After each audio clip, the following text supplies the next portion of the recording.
with a certain ideology. That's what I'm really trying to get at. But so it sees these two movements as equal, as morally equal. But the soldiers involved in the alleged crime.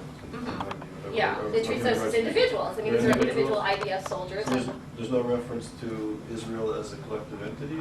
They don't treat Israel as a collective? I don't think so, no. No, it's just, again, these reports just generally talk about, the individual perpetrators of the crimes and the individual victims. And my only suggestion, if you may consider my comment, is that at the beginning of your paper, we sort of set the context, and when you're speaking about the totalitarianism, and you mentioned parenting, and which I think is very important. I was also thinking that you may want to access Islamic scholars who look at the ideology based on Islamic, so the interpretation of Islamicization of Islamic culture and text, like people like Ajami and Bassam Tibi. There's people who are looking at the totalitarian nature of these movements sort of from an Islamic perspective. Yeah, I mean, they're the ones who label it. I mean, you don't have to look at European scholars. They use the concept of totalitarianism. Add another layer of, Thank you. Okay, thanks. Do you think there's an assumption in the human rights community that Israel should be held to a higher standard because it is a democracy in the Middle East? Whether it's right or wrong, that's the assumption made. Yeah, I think, I do think there is that. I mean, I think that's one assumption that is there. Yeah, I mean, I think it is probably there. There's this reverse racism that often plays a part in the work of liberal intellectuals, I think, where, why aren't there so many reports on Saudi Arabia and, Iran, and where are those reports? I think there is a reverse racism where we just kind of expect that, and so they don't see, it's not a big issue to them. So but when a country like Israel. But there may be some substantive validity to the argument that if you are a democracy, you should have a higher standard than dictatorships like Saudi Arabia. Well, in response to that, well, first of all, I would say that, for the most part, Israel does meet that standard. I mean, if you compare what Israel does to, the Iranian regime and its repression, even internally of its own people, I think Israel does meet that standard. It does meet a higher standard of behavior than those other countries. But my second response to that is I think it's a mistake to conflate the argument that Israel should be held to a higher standard with the argument that Israel then doesn't have a right to defend itself. So I think that's what often happens, is the idea that Israel should be held to a higher standard really is an argument, ends up being an argument that Israel doesn't have a right to defend itself. And I think that's a terrible error that has been made, historically, where liberal democracies did not defend themselves. And if I may be bold, I would even compare Israeli actions to the United States and Russia. I was thinking when Obama just signed this nuclear pact with Russia, these are two leaders of nations that slaughtered in the last several years, I don't know how many hundreds of thousands, or tens of thousands at least, of Muslims. And not really being held accountable by any standards. And the Israelis are sort of right on the border of this global struggle, and they're being singled out. So I would even compare the Israeli actions to the United States on these issues. I'll just be right. Just a question, because I don't know how the Nuremberg trial results are embodied in the international law, and do those human rights groups acknowledge these results in any way?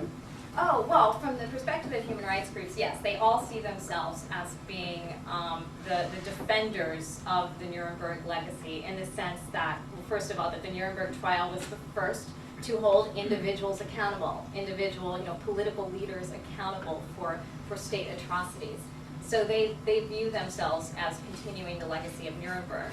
Now, do they acknowledge that there are other legacies to Nuremberg? No. I mean, so I'm trying to bring those into the into the public debate. That there's, our understanding of Nuremberg, frankly, is very limited. First of all, most of the historical work, and again, probably in German, there's much more, so I'm limited. So I'll rely on you guys to help me. But that, we don't even know a lot about what happened in Nuremberg after the first trial, after the international trial, the trials that continued. With Telford Taylor as the prosecutor, where there were very interesting prosecutions of the judiciary, the foreign ministry, and these really aren't a part of our collective understanding of Nuremberg at this point. Gentleman in the back of I haven't fully worked out my idea, but I have the question of how much does impotency affect these human rights watch groups? Now, they know that if they were to come out and say when Hussein was in power, he killed 30,000 Kurds, they couldn't get 10 people to march on the street. But when you deal with Israel, they can get tens of thousands or hundreds of thousands. So why bang your head against a wall and show how weak you are that you can't get people to pay attention to the human rights violations in Sudan and wherever else? But here it is, you have a democratic country which is changeable, which the government does listen to what's going on, pays attention, as opposed to those who don't. So maybe the emphasis or the looking in on Israel may be due to the fact that in these other countries they would be just showing their impotency. Right. That's a good question. Yeah. Right. That they strategically they think they can have more of an impact. I'll think about that. It's a good question. I don't have an immediate answer to that, but possibly it does, and it's something that I'll think about. I'm wondering if there isn't a basic area here of the liberal fallacy. And Hannah Arendt dealt with the origins of totalitarianism as an ideological problem. Goldhagen's new book on Worse Than War deals with it as an ideological factor. And I'm just wondering if one shouldn't set up the different approaches in terms of liberal fallacy versus the ideological construct. And the ideological construct that becomes politically difficult at this time because you're dealing with large units. Individually, you can deal with trying individuals, but ideological construct becomes very difficult. How do you deal with the Dreyfus affair? How do you deal with the totalitarian systems of the Russia, Soviet Union, and fascist system? Very difficult because it's a larger political question. Yeah. And also, I did some research on Janusz Korczak, and his view in terms of human rights was also the liberal fallacy. He didn't associate that essentially with the demonic system. He referred to essentially that people had gone wrong. Mm-hmm. So I was just wondering if that dichotomy isn't a suitable one that you've brought in, and that is the liberal fallacy versus the ideological construct. Okay, I'm not completely sure I understand your question, but I think you're suggesting that this is like a pattern in liberal thought, to the inability to detect ideology. Is that kind of what you're suggesting? Well,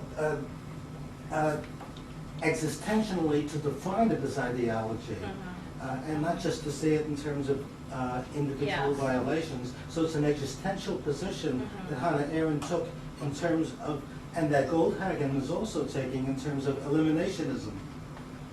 These are much broader categories. Yes. So I'm just raising the possibility that these are the appropriate constructs that you seem to be moving into. Yes. Maybe you haven't defined it as such as yet.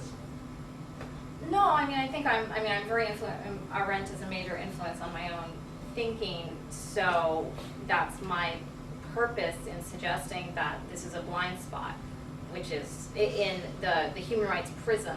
There's a big blind spot, and that blind spot is ideology. And why is that? Given the fact that these ideologies political movements were motivated by ideologies, exterminationist or eliminationist ideologies, when they triumph, it's a catastrophe for human rights, and it always has been. So why is it that they're only able to recognize it after the fact, and not in the moment before it happens? Why is it a blind spot in that moment? So that's what I'm trying to get at. So I'll take the liberty just to, I've repeated this story several times, but it's something that I think I'm haunted by it. About a year and a half ago, I went to the law school at Yale to try and help to do a joint, I think I've repeated this in the seminar, but I think it's a very important point, to try and do a joint conference with the law school on YIISA on Iran in terms of its incitement to genocide, and to look at it from an international and legal perspective. And there were 3 leading scholars at the law school who didn't think it would be an appropriate subject to analyze for several reasons, one in which they believe that U.S. law supersedes international law, number one.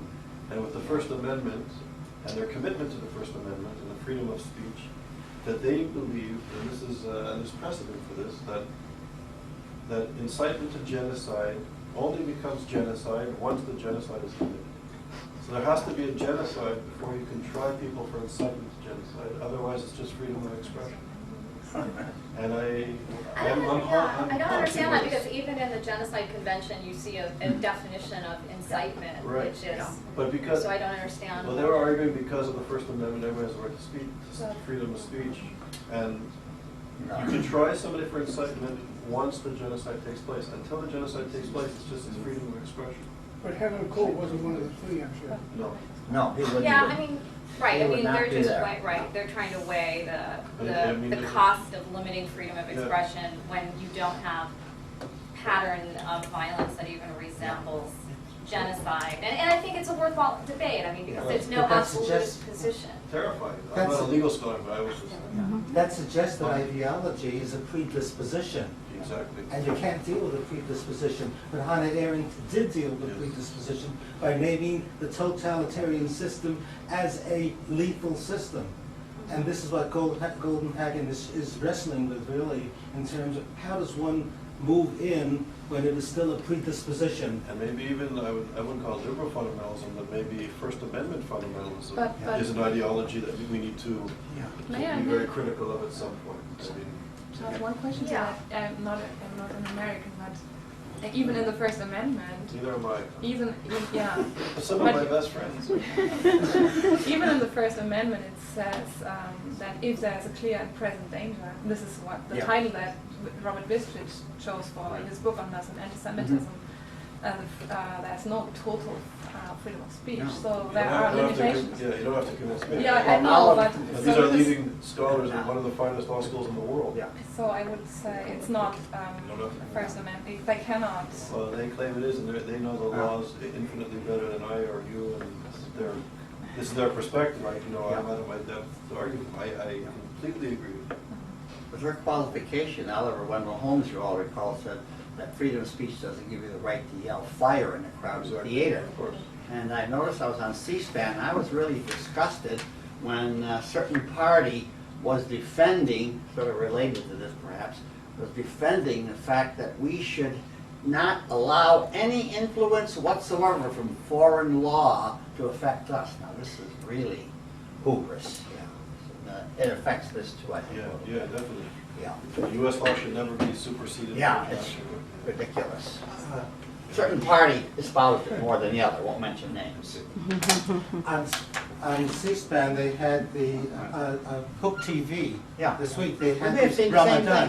thing. Was not Ramadan. C-SPAN. Tariq Ramadan. Yeah, and he was denied entrance into the United States, and now he came in, and I tried to hear what he was, his venom. I didn't hear anything there.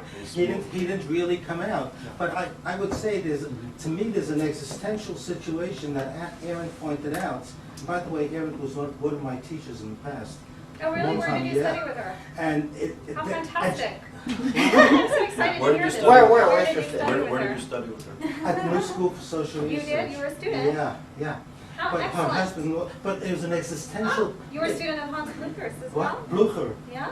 Yeah, he was Excellent. my He teacher was for supposed to about be an 2 amazing years. teacher, right?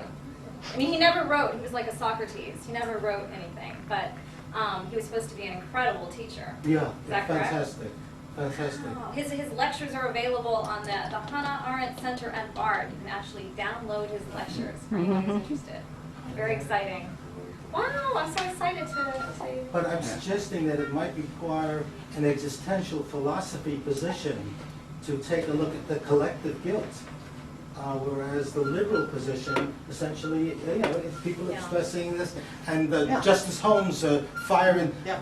But how do you bring in action at the right time? And I would suggest, to me, the basic Islamic creed at the present time is a totalitarian creed and posits the threat to Western society, to Christianity, and what was pointed out about the conflict of civilizations, it's here.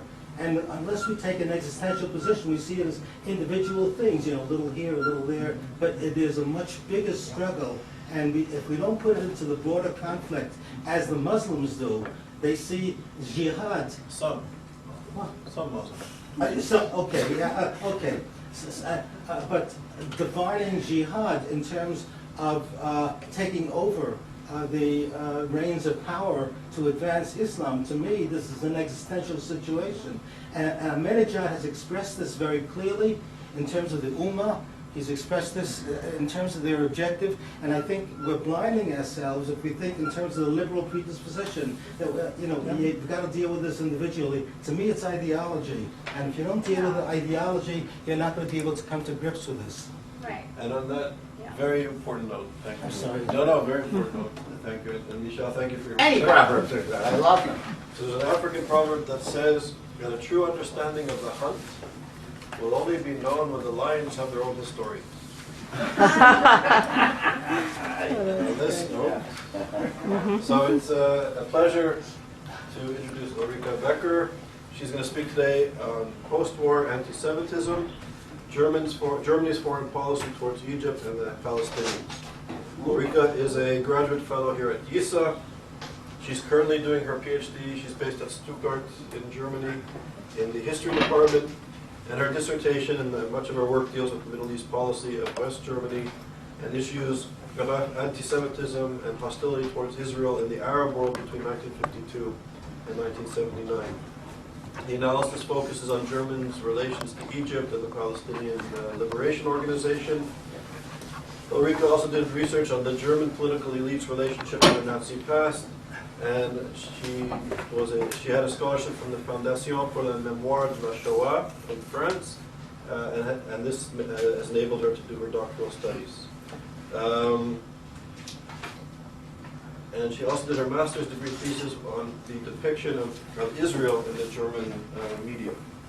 And of course, as many of you know, Ulrike was one of the founders, the co-founder of the Middle East Freedom Forum in Berlin, which is a non-profit organization focusing on raising awareness about the treatment, or the threat rather, of the Iranian regime to its own citizens and to the region, and to democratic secular interests in the Middle East.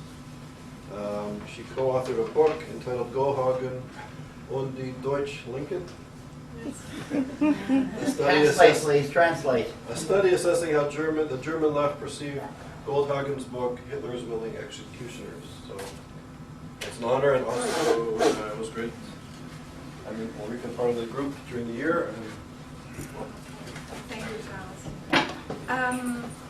My research project investigates how German Middle Eastern policy dealt with the issue of anti-Semitism and hostility towards Israel in the Arab world between 1952 and 1979. Critical here is that after 1948, a new anti-Semitism emerged that was directed against the very existence of a Jewish state. To be clear, Arab hostility towards Israel is not necessarily anti-Semitic. However, there is a line that is crossed where political enmity opposing Zionism becomes anti-Semitic. This line is crossed, for example, when there is a positive reference to Nazi anti-Semitism, or when the acceptance and disseminations of conspiracy theories like the Protocols of the Elders of Zion ensues. The denial of the Shoah is also an important pillar to this new anti-Semitism. Since 1948, every country that was diplomatically involved in the Middle East conflict was confronted with Arab hostility towards Israel and therefore challenged with the task of reacting to such animosity. Herewith, an important question with my research arises. How did German diplomats react to Arab animosity toward Israel? Did Arab antisemitism play a role in the think tanks of German foreign policy? And if so, was this topic actually brought up with Arab states? What did diplomats do to confront this problem? While these questions emerged for all diplomats, for German diplomats, more specific concerns had to be addressed. Especially in Egypt, they were confronted with the repercussions of German anti-Semitic propaganda and politics, which many of them had personally designed and had represented only some years earlier. The Middle Eastern policy of the Nazis had been anti-British in design and anti-Semitic in essence. Especially in the second half of the Second World War, Germany had tried to incite Arabs to fight against Germans' enemies via radio propaganda with a distinct anti-Semitic, anti-British and anti-American makeup. Jeffrey Herf just published a book on this very good book. The Mufti of Jerusalem, Hajj Amin al-Husseini, was a close ally of the National Socialists. He played a major role in programming propaganda broadcasts. In the post-war years, the Mufti, although he had been involved in war crimes, was a figure of considerable political influence in Egypt, and his Nazi-like anti-Semitism first and foremost affected the national movement of the Palestinians. In 1948, the Mufti was one of the most assiduous advocates of a war against Israel. In general, as a political scientist, Fawaz Gerges observes, racist attitudes towards Jews blinded and entrapped Arabs. Then there was the circle of young officers, including Abdel Nasser and Anwar Sadat, who had collaborated with Germany during the war as guerrilla fighters. After the war, in 1952, they took over through a military coup d'etat. In addition, one has to keep in mind that in the first years of the Nasser regime, German National Socialism was openly praised in Egypt. All of these factors suggest that Nazi anti-Semitism had a considerable impact on Arab societies after World War II.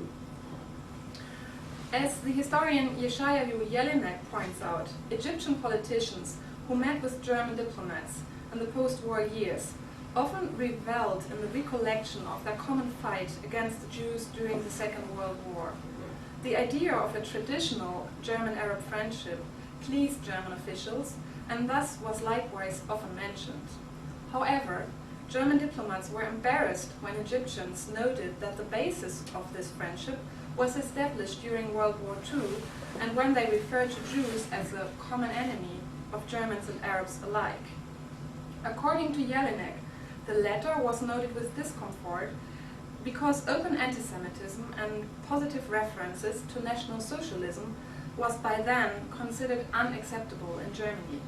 Germany was trying to establish a new image of a democratic state. As such, German diplomats were expected to establish new German-Arab diplomatic ties without anti-Semitic or Nazi-friendly undertones. For many diplomats, this was a considerable challenge because there had been little, if any, public debate on NS ideology in Germany after the war. Moreover, anti-Semitism and racism were still quite common for many years after the demise of the Nazi regime. Besides, some diplomats who held leading positions in the new Middle East department of the Foreign Office since 1952 had also held important positions in the Foreign Office during the Nazi regime. These civil servants had contributed to the Nazi policy that was based on anti-Semitism and hostility towards the West, and made considerable efforts to mobilize Arab resistance against the British. I want to use now the case of one diplomat in particular in discussing the question of the quite possible transfer of ideas. Wilhelm Meyer had been employed in the Foreign Office since 1922. From 1931 on, he served in the Near East Department and in embassies in the Middle East. In December 1939, Melchers was in charge of the Near East Department in Berlin-Wilhelmstraße and held this position until the end of the war. During that time, he was in charge of looking after guests from Arab states in Germany. Amin the Mufti, Amin al-Husseini, is such an example of such a special foreign guest in Nazi Germany. After the war, Melchers again held high positions in the Foreign Office.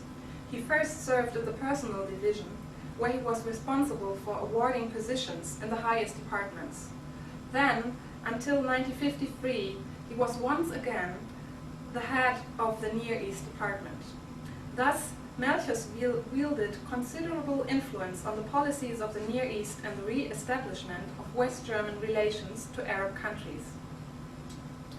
From 1953 until 1957, he was the head of the German embassy in Baghdad. During this time, he was also in charge of the legation in Jordan and for reports on Israel, because the German Federal Republic did not have diplomatic relations with Israel and therefore had no embassy in the country till 1965.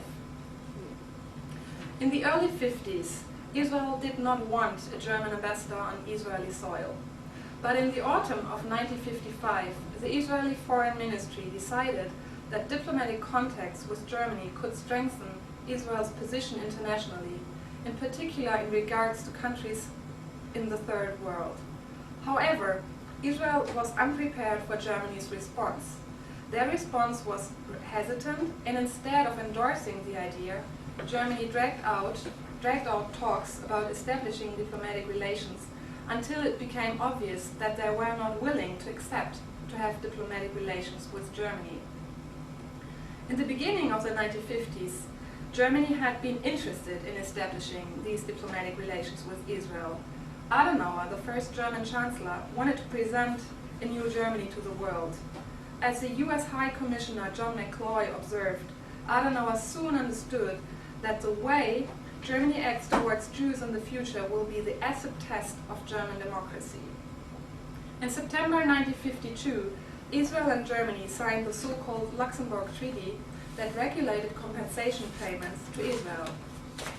The Federal Republic committed itself to supply goods in the amount of 3.45 billion D-marks to Israel and to pay 450 million Deutsche Mark to the Jewish Claims Conference. This situation was different in May 1955, so 3 years later. With the conclusion of the so-called Treaties of Paris, Germany attained sovereignty in its foreign policy. Up to that time, the Occupation Statute of Germany was in force, in which the Allies retained the right to control Germany's foreign policy.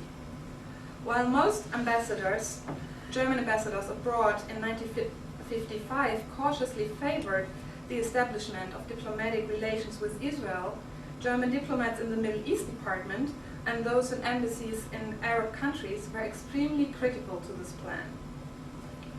In 1956, a secret conference of German ambassadors represented in Middle Eastern took place in Istanbul. The main focus of this meeting was the question whether Germany should establish diplomatic relations with Israel. The German ambassadors to the Middle East unanimously opposed the establishment, fearing protests from Arab countries and, as a consequence, Arab diplomatic recognition of the German Democratic Republic, the socialist Eastern German state. They even voted against establishing a trade mission, which was then cancelled despite all prior promises to Israel. Wilhelm Meyer strongly opposed the establishment of diplomatic relations with the Jewish state. His reasons are clearly expressed in a letter that he sent to the head office in July 1955. In this letter, he painted a grim picture should Germany establish diplomatic relations with Israel. He wrote, and I quote him, "The establishment of diplomatic relations with Israel would cause a storm of outrage in Arab countries and would inflict serious damage to our political, economic, and cultural interests. It would definitely unsettle the German-Arab friendship and, due to the Arab mentality, would turn friendship into hate because the Arab countries would not forgive the betrayal of a good friend. Germany would consequently lose important economic contracts beside Arab support at the United Nations, and Arab states would support the East German socialist state instead. In addition, the Federal Republic would face heavy losses in the cultural arena. At the conference in Istanbul, Melchers added yet another argument. The lives of German embassy staffs and members of the German colonies would no longer be safe.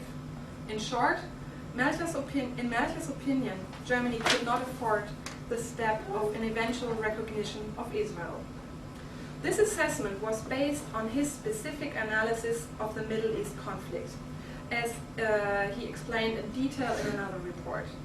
In this report, he described the expansionist nature of the State of Israel, which in its present form would establish a bridgehead, providing the basis for future generous expansion.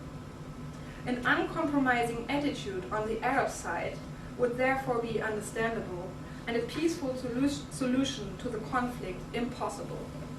The Arabs would feel, quote, the Arabs would feel safe only after the last Jew had left Palestine, in his words. The concept that it was impossible for Arab countries to tolerate even a small Jewish minority on Palestinian soil reveals Melchers' radical anti-Jewish worldview. Back to the debate at the conference in Istanbul in 1956. Three counter-arguments were raised mainly by diplomats from the headquarters in Bonn, the seat of the German government at that time. One objection made was that if Germany gave in to Arab pressure, it could be perceived to be susceptible to blackmail in general. A second objection was a concern how the rejection of diplomatic relations with Israel would be perceived in light of Germany's endeavor to rid itself of its Nazi past. The third objection was the assessment that the Arab reaction would not be as damaging as depicted by Melchers, particularly if the recognition of Israel would be carried out with utmost diplomacy. Secretary of State Walter Hallstein claimed that there had been similar predictions of German Middle East experts at the beginning of the 50s, before West Germany and Israel had signed the Luxembourg Treaty. Contrary to these fears, the Arab state had never carried out their threats of a boycott. Had the Arab states ultimately accepted a pro-Israel German policy, Wilhelm Meyer protested violently against this judgment in the aforementioned letter. On the contrary, Meyer stated, the Arab diplomats were consistently convinced that the Germans had been forced to sign the Luxembourg Agreement by the Americans. Now, after Germany regained its sovereignty, the Arab world expected that the Germans would turn against the agreement and refrain from any step in favor of Israel. Several factors led to the Arabs' perception that Germany had acted under constraint. First, there was indeed a certain pressure from the outside before Adenauer, the first chancellor, approved the payments to Israel. Secondly, many Germans living in Arab countries spread the idea that Germany had signed the agreement under pressure. These included especially German military advisors in Egypt. Several officers of the old Wehrmacht, as well the German military, as well as former SS members, were employed as military advisors in the Egyptian army and the war ministry and had close contacts with the Egyptian government. Another example was Hjalmar Schacht, the former bank president and economics minister during National Socialism, who from 1951 to 1954 time and again came to Egypt as a financial advisor. He had personal access to President Najib. Thirdly, German diplomats in Arab countries delivered contradictory messages. In a private audience with the Jordanian king in December 1953, Wilhelm Meyer said that the Germans were in fact not forced to take this step, but the refusal to sign the agreement would have been a self-sacrifice and tantamount to complete isolation. The Arabs could not expect that Germany committed suicide, in his words. Meyer stressed that Germany was very sorry that Jordan felt disadvantaged by the Luxembourg Agreement. Finally, the Egyptian historian Wagi Atek quotes Egyptian sources, revealing that even Adenauer personally stated in front of an Arab delegation that the issue of reparations to Israel had been regulated in accordance with the wishes of the United States. Secretary of State Hallstein reportedly said to the Egyptian Consul General in Frankfurt, I quote, "It is not possible not to sign the agreement. Israel, through the Jewish magnifying glass in America and England, is stronger than one assumes. It is impossible for the federal government to take counteraction." Unquote. In those statements, the anti-Semitic stereotype of Jewish power was activated. It is therefore not surprising that many Arab politicians and journalists had the impression that the Federal Republic basically was an anti-Semitic and anti-Israeli country. The German diplomats were aware of the fact that they enjoyed advantages in Arab countries compared to other Western states through the absence of diplomatic relations with Israel. In the words of Legationsrat von Waldo, "There has been a strong argument in favor of the Federal Republic. The fact that Germany has, in contrast to other Western democracies, no diplomatic relations with the State of Israel. If we lose this argument in the future, the only defensive weapon we possess will be beaten out of our hands." So to conclude, the main concern of German diplomats was the fear of the recognition of the GDR. To prevent the recognition of the German socialist state was one of the main objectives of West German foreign policy. This aim was also the main motive that led to the decision not to recognize Israel at the Istanbul conference. But there were other reasons too. German diplomats had failed to convey the picture of a new, non-anti-Semitic Germany and had, on the contrary, obviously flirted with Arab hostility towards Israel. The tone in Melcher's partly desperate-sounding letters indicate that he could not imagine finding a way out of the old narrative should Germany decide to establish good relations with Israel.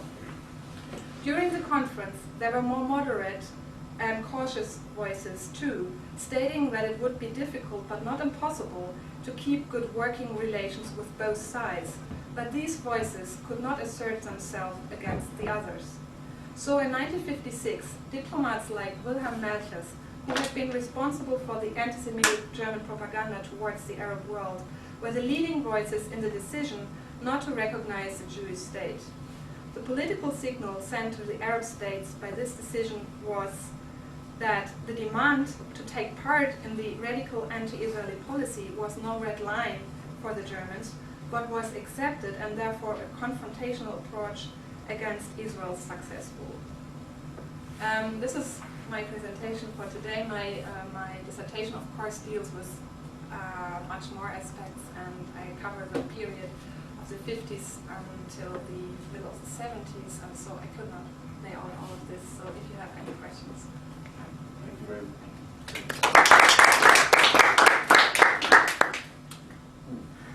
Could you tell us a bit more about the Luxembourg Treaty? What was the contents of that? And the second question I have is, what about the GDR attitude towards Arabs in Israel? Yeah. The Luxembourg Treaty regulated the compensation payments of Germany to Israel, and it was not very easy in the beginning because Israel diplomats did not want to meet German diplomats on German soil, and so they tried to get the aid of the United States and to in the negotiations. But finally, they had several meetings in Luxembourg, and so they agreed upon compensation payments that were at that time very important for Israel for economic reasons, and the amount of the sum that was negotiated was 3.45 billion German marks at that time. And so for the Germans, for them, they agreed after a certain time, there were long debates inside the German government if they should agree with this or not. And there had been several meetings with US diplomats and others, and they suggested that it would be good for Germans, for Germany, if they wanted to join again the Western world, to agree to pay these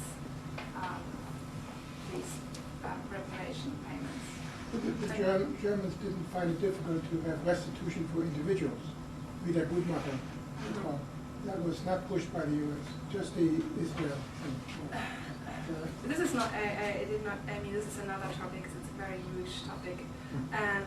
And there is in fact a debate about what kind of pressure the United States really exerted or not, and there's a long debate among historians. And what I consider to be important is that the German side, they felt under pressure. So there are quotes from Adenauer saying that the Jews are so powerful that it's better to be on good terms with them. And even for the individual, the Wiedergutmachung. no, I mean in this time that the reparations payment, the treaty with Israel was more important at that time. Because the individual stuff came earlier. The individual restitution came earlier. Yeah, that's I'm not dealing with this. I'm only looking at the relations towards the Arab states and what impact had this. That's a huge list of that's a very. What about the GDR?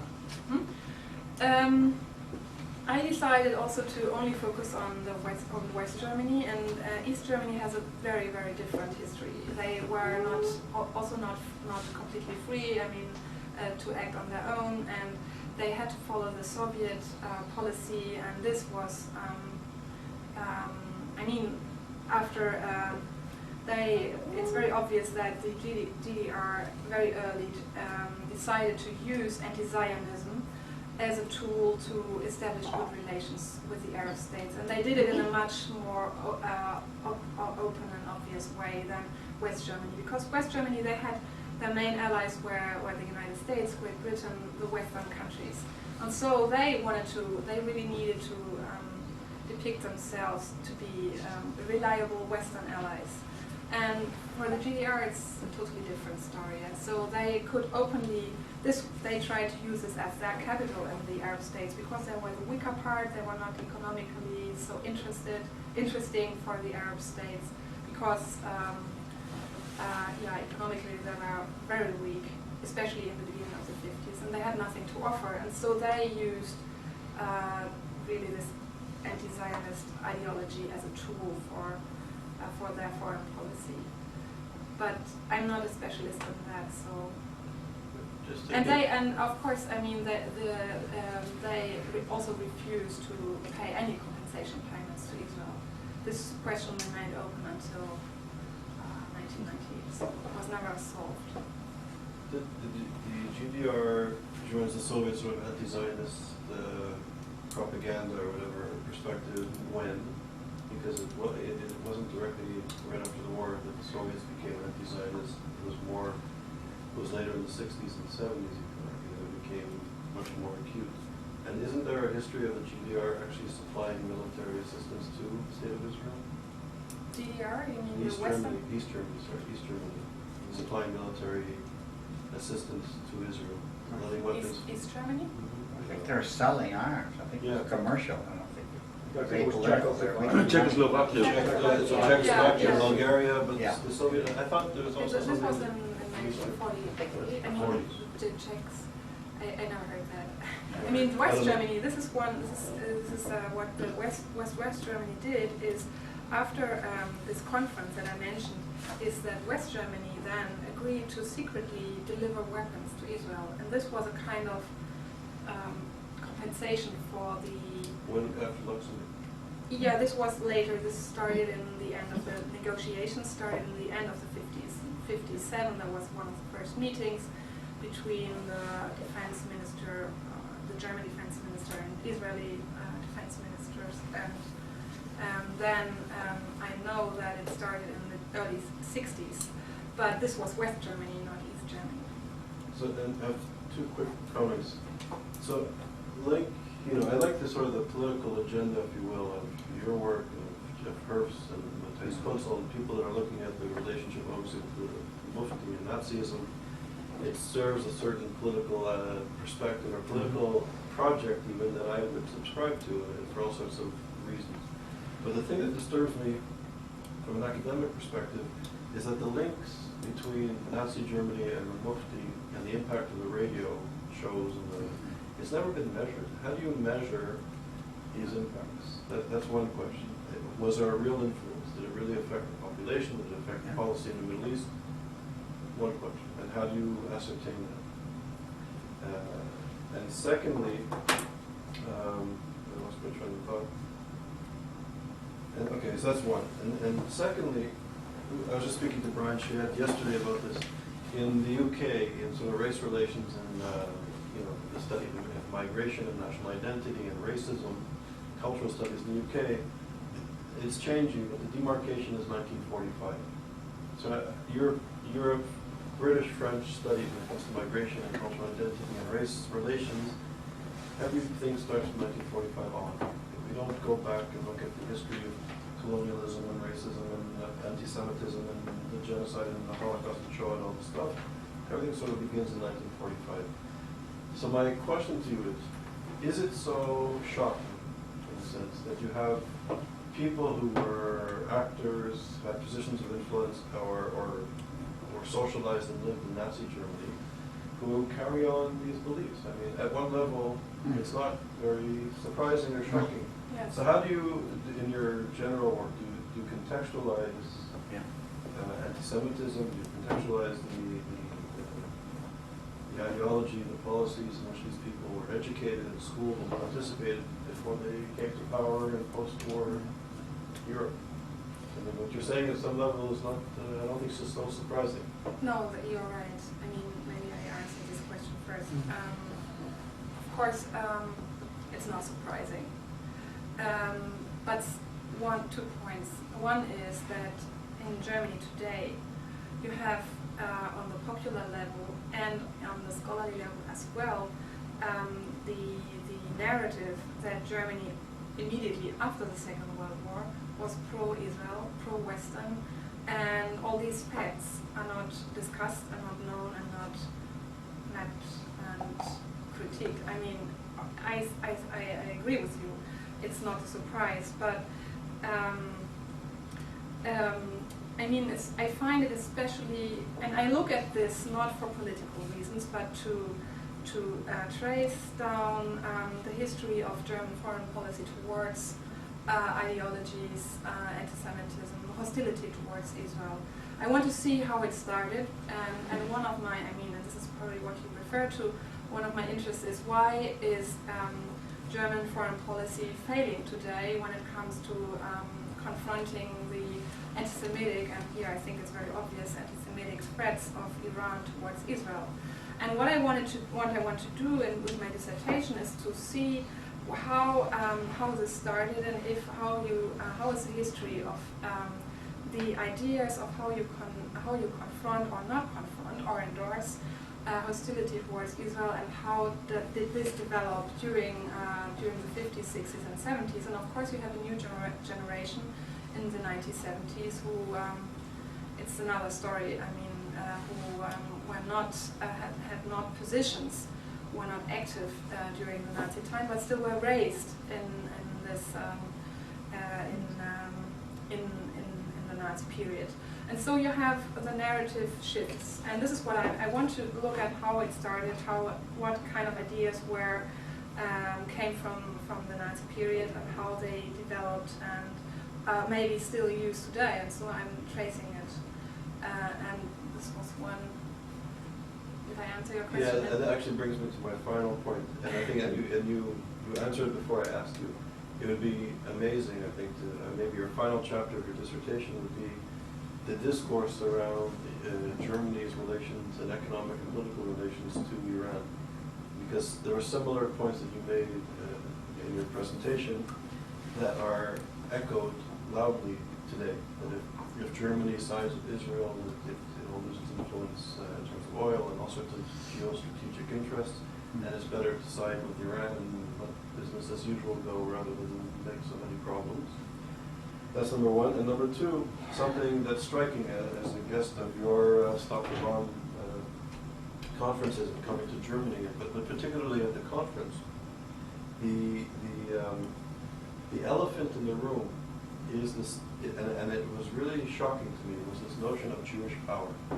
That the Stop the Bomb, and I think you're very brave for actually doing this, to bring American and Jewish American or Israelis to come and speak to this issue, and being fun, and that your question of where you get your money, who's supporting you, are Jews supporting you, or Americans supporting you, that this is the discourse of your detractors. And to be put into that environment, for me, was, I don't know, it was a memorable experience, to say the least. And that these discourses and these discussions are really very much alive. And it was, I was shocked. Maybe I shouldn't have been shocked, maybe, but I was shocked. And these things are very alive today. And for these reasons, I mean, this maybe looking at the history, trying to understand the current context would be very. Yeah, but yes, you're right. But I mean, in my dissertation, I cannot write about everything. So it's interesting. I think I agree. This is one of the reasons why I started my research, is to see what kind of narratives are old and what kind of narratives do we still have today that were developed in the immediate post-war period. But to say something to your first question, and this is, I think, very important for the discourse we have today in Germany, that people, historians and scholars, try to deny that there was any kind of that it had any impact, and that's in the German context. Many people don't want to see that the idea of Nazi anti-Semitism had such a big impact. And I think the point is that from the psychological point of view is that, of course, if this is the case, then today the question is how do we react, and then you have still this special responsibility, I would say, to look or to confront anti-Semitism that has its origins in the Nazi time. And so there are many historians doubt that this had any impact, but I think it's very obvious that it had. I am not a historian. I am not an Arabist. I'm not looking at. I'm more focusing on the German side, on how they dealt with it. So I have to rely on scholars who study Arab anti-Semitism, and I do that. But you can see that. You see how. If you look at the work of Ulrike, for example, who was a professor in the Berlin University, who wrote a book about the impact of Nazis in Egypt. There was an NSDAP group in Cairo and in Alexandria, but they started campaigns in newspapers and broadcasts. And I mean, she is one of those who's rather cautious what kind of impact it has. But if you see the patterns of how people the anti-Semitic expressions in the immediate post-war period, of course you see patterns that you also find in Nazi anti-Semitism. And in addition to that, the Egyptian ministry, they employed not only military advisors, SS people from in the ministry, war ministry, but also they had German anti-Semitic propagandists working in their radio programs. And so there was, of course, still there were relations on the personal level, and they used. It's very clear that if you employ a German Nazi anti-Semitic propagandist in your radio, that this still had an impact, and he was responsible for the radio programming on Israel. So, yeah.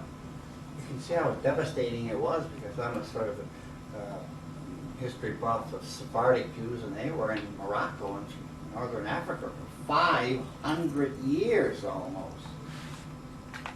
apparently symbiotically getting along, and then in this short period of time, I've not traveled too much in northern Africa, and in some places like Morocco, there's not a trace of anything left, even architecturally, it's just been devastated. The effectiveness of the Nazis as propagandists, we have to give them credit, incredible. When Rommel got to El Alamein, there was a group in Egypt that wanted to, in fact, support the German advance towards Egypt. Right? Yes. Was that a substantial movement? Or? To be honest, I don't know exactly. I only can tell you that the elite, the Egyptian elite who was in power after the coup in the 1950s, Nasser and Sadat, they were part of it. That was much So- later. Hmm? I'm talking about Before. War. Yeah, so Yeah. I don't know, but so on the long run, is this group got they took power in the 50s, and so especially the groups who were pro-German during the war, they were the ones who ruled the country, and so I think there is, of course, it's very important. And no matter how big this group was during the war. Just to address Dr. Small's question before about how much of an effect did this have after World War II in Egypt, the German influence. Hajj al-Amin Husseini, the Grand Mufti of Jerusalem, as was mentioned, spent World War II in Berlin. He was a friend and met several times with Hitler. He also formed the Bosnian Muslim division that fought alongside the Germans, and he made radio broadcasts to the Middle East.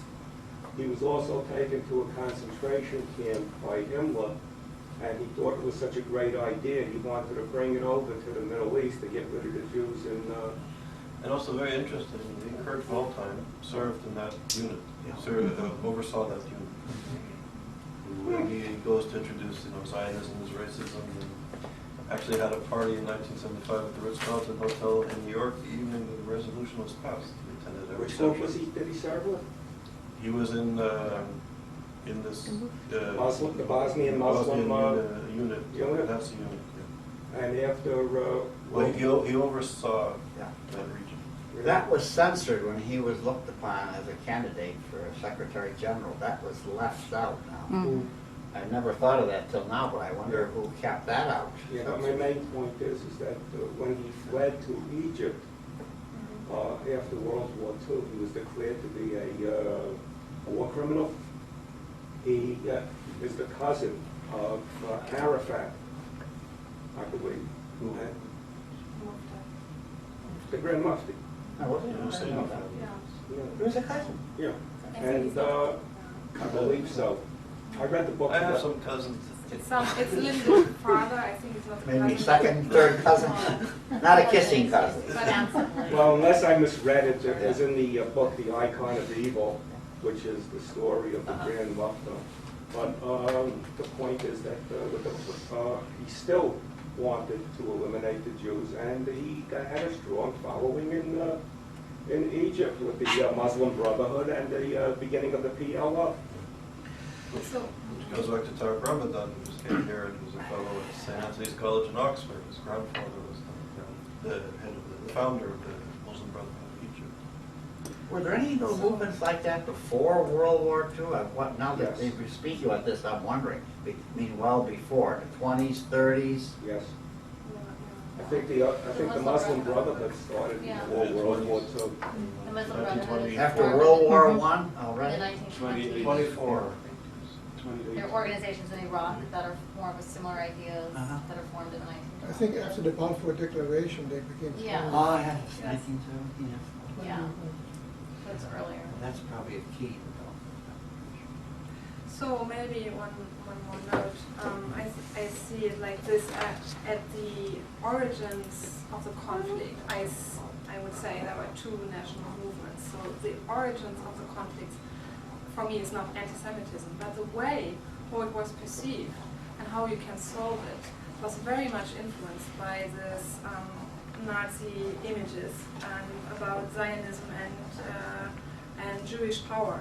And so the ones who were uncompromising, like the Mufti and others, they had all this propaganda in their back, and they were so strong.